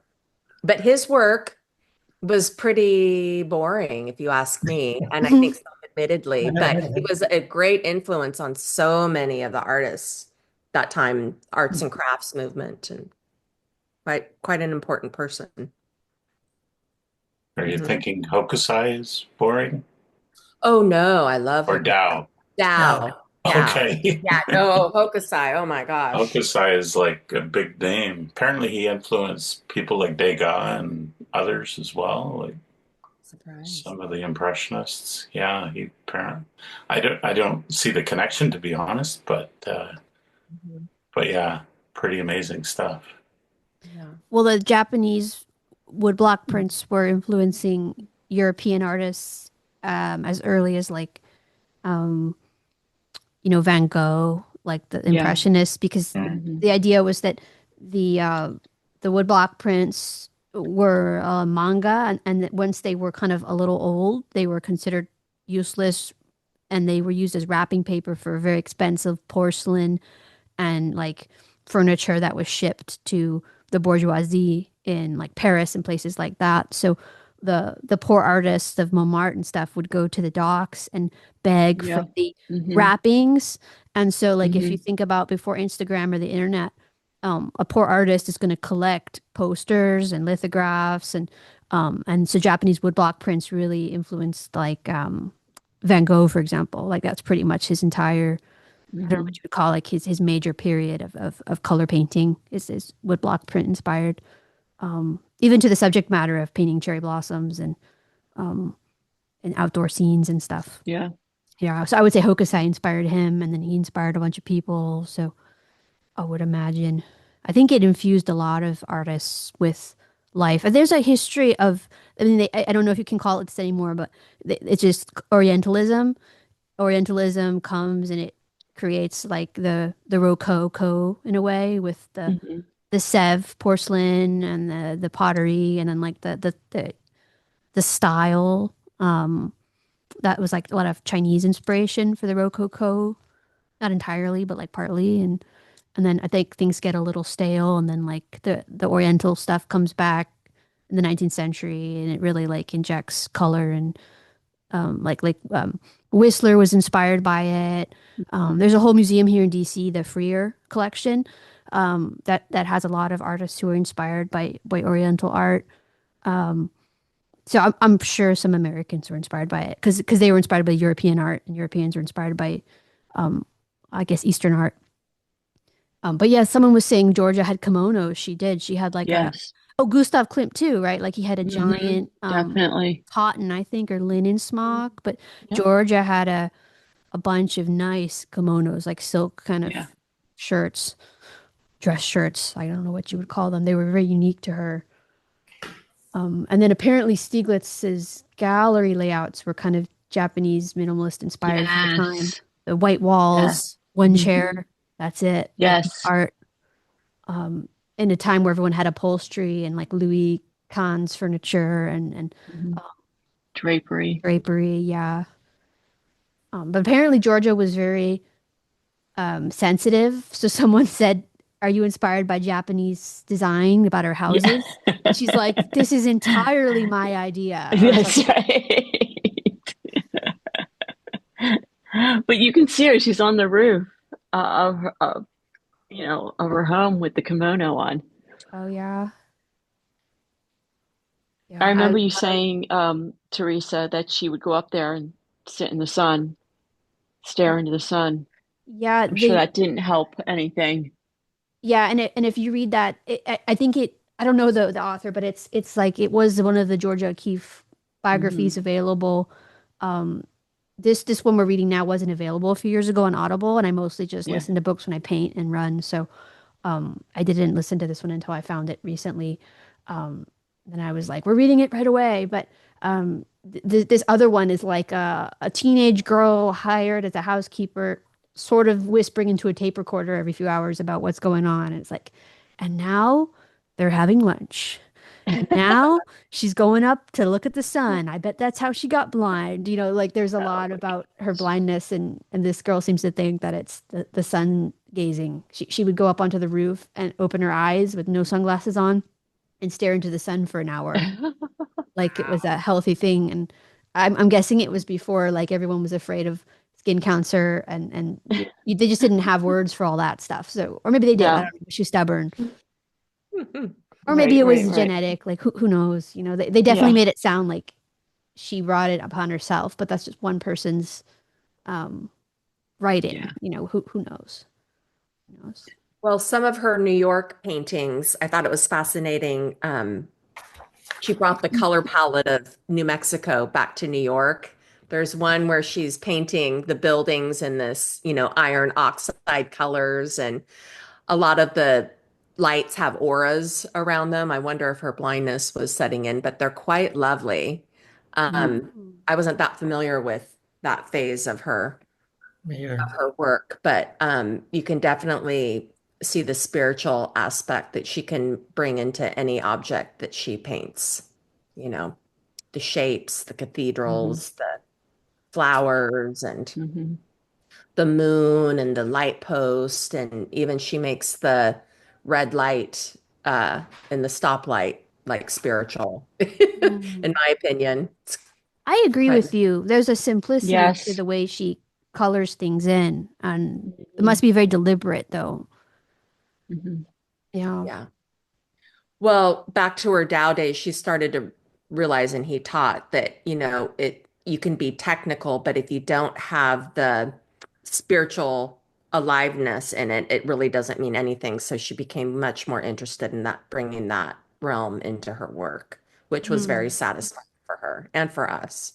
Yeah, the Yeah. epiphany around her walking along around that past that swamp, and what you were talking about earlier, that was an amazing moment for her.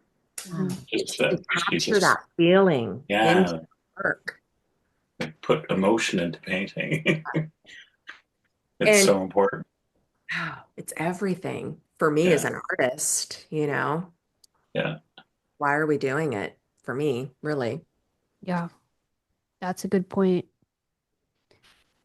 And her writing, the way she writes, she always said she was a bad writer, but she seems to be really good at narrating things and explaining her work. And um, you can totally see that in the pieces. Like there's a feeling she's trying to evoke in them.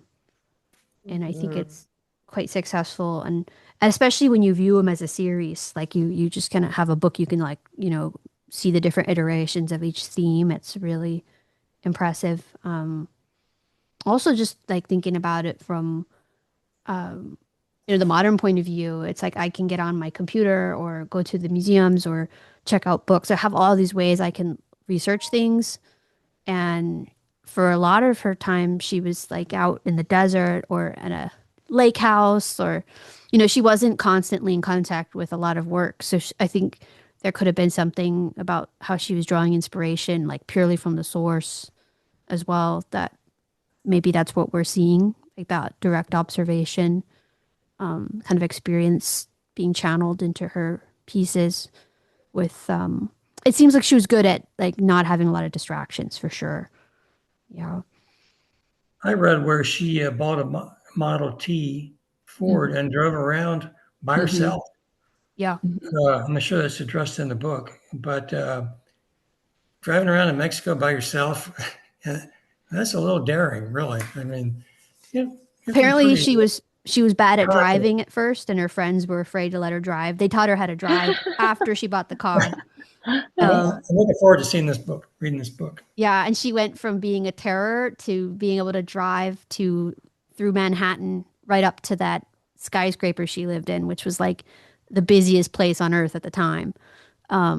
Traffic wise, I'm sure, and just parking the car in front of the hotel and getting out and writing Yeah. about it, very proud of herself. And yeah, on all the road trips. And also it was a big deal because at that time, Stieglitz was very much trying to sort of, I guess, keep her safe or Yeah. whatever. So he would have been very upset. She Hmm. asked permission to buy the car, because she had just made a lot of money from a couple painting sales. But I think it was more like the permission to actually have the car she didn't ask for. Like she's just like, I am driving this car, no one's gonna stop me. I'm gonna become a driver. It was definitely impressive. Um, Yeah, it's so interesting. She had such this fierce independence in some ways, yet totally dysfunctionally codependent with Stieglitz and with other relationships that she had. well, Makes her, apparently he had to raise the bar. So after kind of forbidding her from doing dangerous things, after he heard about the car incident, he got in an airplane, which was like the first time in his life, and it was a new thing, passenger travel. Yeah. So yeah, I think he even wrote a will and testament before getting on the airplane. That's right. So there was a little bit of competition there about like who could outdo each other. Um, and I think part of it had to do with she was trying to become a little. I think in a way the affair with Dorothy Nyman freed her up to be herself, Yeah, that's right. travel and be a little. They write about that in the book. She decided to be quote a bad wife, um, and live her life, and Hmm. go on adventures and not always be with Stieglitz. And that's when the car buying and the home buying and the worldwide travel began, I think. Yeah. Yeah, there's a documentary that I put in the sign up link. It's all about her travels, and it's really impressive because back then first class travel was very fancy. You got like a Hmm. book that the airplane made about like where you were gonna go and where you should stay and what you should see, and they gave you like monogrammed travel accessories and things you could actually keep for a lifetime, like not disposable earplugs. And so it's a collection of all her travel paraphernalia and photos of, and she went to a new country every year. So she started with Japan, I believe, and she ended with Costa Rica like the year before or whatever, the few years before she died. So I don't exactly remember when Costa Rica was, but it was her last big trip. So she was very well traveled and she always went with friends. So she definitely had a robust social life. That's part of the reason I don't understand why she said how fearful she is, because she would just do things, and I'm like, I just think that's like incredible. I Um, understand it actually because I'm actually pretty scared of a lot of stuff and I get a little paranoid or I get a lot of anxiety and I just do stuff anyway. So yeah, right. so And that to me mhm, that works with me. I was like, yeah, yeah, I get that. but not everybody's like that. Like I try to dare myself to do things, so I push myself out of my comfort zone. But not everybody's like that. Like a lot of people won't. If they're afraid, they're not doing it. They're not crossing that bridge. They're not. So I do think that's a great aspect about her. It's inspiring. Yeah. I guess it's about deciding you want to do something and then you carry it out even though you're Right. uncomfortable. Hmm. Like you buy a plane ticket and you plan some like 4 month itinerary to travel Europe and then you're like, I don't want to Yeah. go, but it's like you're going and But I'm then you doing start to it. like it after a few Yeah. days. And Like, let's do it again. no, then you're like, I'm never doing that again, and then it happens again. It's But then you do it again. yeah, that might be what she had. Who knows? Like, um, but that definitely rang true. And also, I don't know about you guys, but as like creating art, there is an aspect of it that's a little bit um, like if you're kind of shy person, putting all your um, creative energy into a piece and then exhibiting it or talking about it, that's kind of hard to do. So I could see that. I think that's something a fair few of artists have to deal with, and it helps them grow kind of on a But I think daily that's the basis. great part about her relationship with Stieglitz because he kind of forced that hand. Um, Oh yeah, you know. He loved people and Hmm. parties and networking, and he was always inviting people to join them. And it was funny. She was like, "Oh no, I wanted to be Yeah, alone." not again. Yeah, But that's like really great part about the relationship. For all Yeah. its bad things, it had good points. Yeah. Yeah.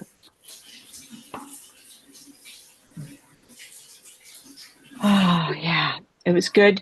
Because you know what, Teresa, I had this book called Portrait of an Artist that I was going to read, and then you suggest that we do George O'Keeffe Alive. Oh, So I'm like, all right. But what's this Portrait of an Artist by Laurie Lissell, ooh. she hated this book. Georgia O'Keeffe hated this book. Oh, interesting. Yeah.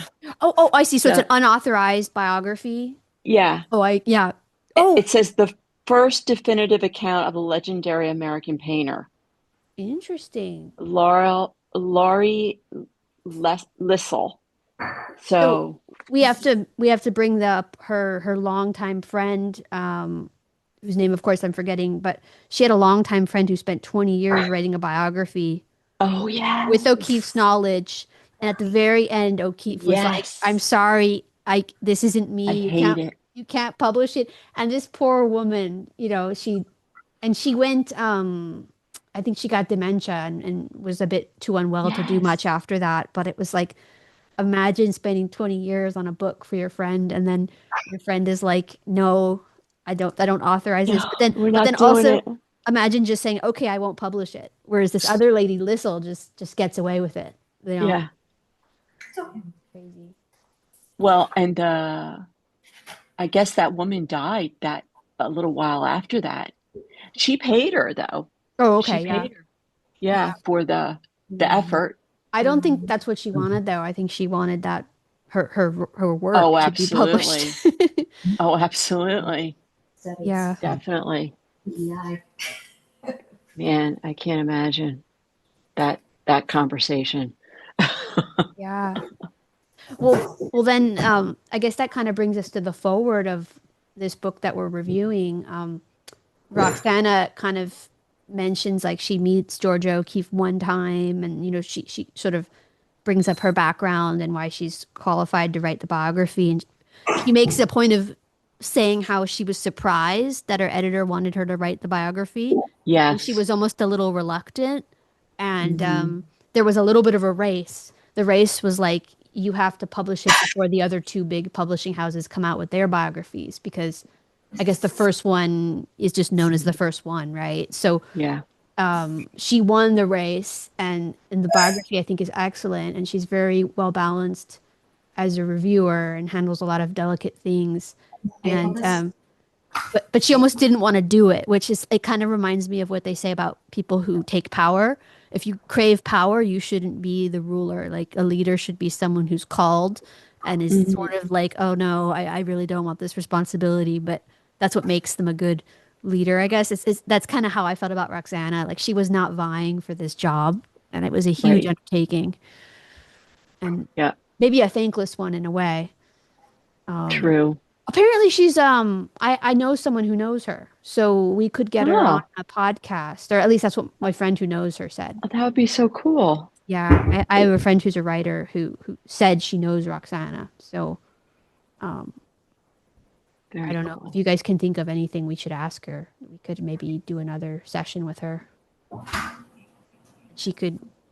She wrote so much. What else would she say though? But so I don't know what I else we would would ask her. But I think I would like to know more about the Arthur McMahon and how she obtained those letters and you know because it came after she wrote it, so like there was no way to put it in right, okay, more depth. okay. Well, Yeah. yeah, I'll see if she's amenable to that, and maybe we could have her as a special guest on, and prepare some questions or something. Yeah. I don't know, do you guys have any questions for the author if you could ask? Just Well, some of the inappropriate gossip. I wanted, inappropriate I'd gossip, want Juan Hamilton, all the all the things. I'd want to know more about her love life. off But the Oh, record stuff. off yeah, the record. yeah. I guess we couldn't put that on the audio on the YouTube then. Um, yeah. Um, I'm going to sign off, but this was another great installment. I'm looking forward to the next book. Um, I might have a tip of what that might be, Oh, Teresa, yeah, but let's announce it. Well, yeah, well, thank you everyone for coming. This has been a wonderful Yes. um Great. episode, and I plan to do more of these. We were doing tea times I think during COVID, so I recognize a lot of you from the old tea time for Teresa, so thanks for coming. And those we never recorded because I wanted people to feel free to just talk without being recorded, but we had a model component back then, and we would draw from the model, and the model would usually do most of the talking. And then we started doing book reviews. We did short books, so I thought let's do a book one. So now that we're talking about other people's lives and books, I feel like we can all be more free. So the next book is another dead artist, Hilma Aft Klimt, the Swedish Ah, surrealist who had an academic training, was also an art teacher, but on the side, she practiced what was very popular in the late Victorian age. What was it? It wasn't called spiritualism, was it? It was like seances. yes, yes. She, seances she did and seances, mediums. They had mediums. They would talk to, I guess, angels or spirits, and they had a Ouija board or something, and she became an interpreter for the spirit that she was talking to and made abstract work. And the abstract work is like it rewrites the history of abstraction in Western art because her works were large and colorful and abstract. And there was a huge show at MoMA a few years ago, so I'm sure you guys have seen them, but they were sealed away for what was it, 100 years or 80 years on purpose yeah. because she thought the world wasn't ready for them. And I've actually bought her journal and I've bought a book about her Oh my work. gosh. I don't understand it. I wanna delve into it. I'm interested. Um, and so I thought that would be a really good book to read, and maybe starting with her biography would just be a great way to get to know the artwork a little bit more. Kind of along the same lines of what we're doing, like trying to learn some wisdom from those who came before us, talking about art as artists or art collectors or just art lovers, people who are really deep into art, more than most people. And then maybe it'll rustle up some things and there'll be new leads to go research. Like I feel like I have all these leads to research now of people's work who I haven't given enough look at. So that'll be the next book, and it's actually on audible.com. I'm going to try to make that a thread. I know not everyone listens to audible.com, but when you're like a busy painter, sometimes the only way you can listen to books is or read books is listening to them. So True. I will show you. Oh, it's not as the only way, but it happens because you just put it on and before you know it, you've like got hooked. But like a much shorter book, and Oh, that's look at it again. so it's I think this will be really cool. And I'll send an email, a newsletter out about it too. And maybe Good, good, schedule good. it for a few weeks away. And maybe we'll do two sessions again. So the first session can just be a teaser, where you don't have to have done anything but just maybe looked at her work. And then the second session will be like a month later, and we'll all have had a chance to read it, and then we can do what we did this time. I liked it because some of us have the book fresh in Hmm. our minds, and some of us are forgetting, like me. So it's nice to kind of combine notes, and everyone's perspectives are great. So I Yes, think that this is definitely. really fun. So, yeah, thank you guys. Thank Thank you, Teresa. you, I just also Teresa. and Sharon, and nice meeting Yes. you, Wait, Jerry. wait, wait. If anybody wants to read anything more about George O'Keeffe, I will send you this book, which is correspondence between Maria Chabot, if she's French, Yes. 1941 to 1949. And it has Cool. photographs, a lot of photographs. I haven't read this, and I realize I never will. So I'd be glad to send it to anybody interested. I'm interested. Nice. I'll send it to you. I have your address. Yay. Maria Chabot might be the one whose biography was denied. She might be the one who was writing the biography. Ah, That sounds like her. that could be. Yeah, they were very good friends Hmm. for a long time. I'll do that. Wow. Teresa, I also want to mention there's a great documentary on Hilma af Klint called Beyond the Visible. Mm, Very good. So that I'll might watch be that. good to watch before the first teaser.